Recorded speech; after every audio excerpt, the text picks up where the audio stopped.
Fayzullayevning pressingda ishlashiga alohida to'xtalib o'tmasak bo'lmaydi. Fayzullayev xuddi raqib himoyachilarning harakatlarini oldindan ko'rayotgandek edi. 8-daqiqada aynan mana shunday pressingda faol ishlash natijasida Fayzullayev raqibdan to'pni olib qo'yadi. Uni esa raqib juda qo'pol tarzda yiqitdi.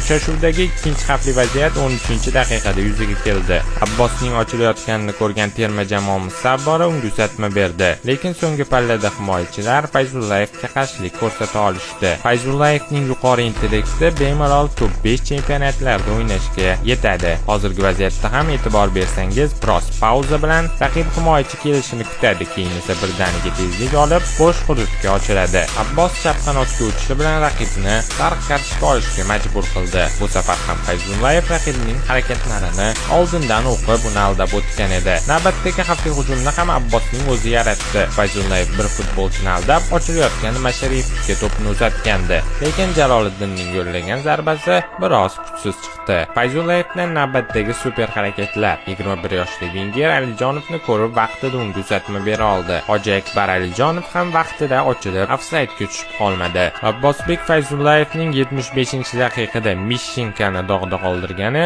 ijtimoiy tarmoqlarda juda ko'p aylanmoqda.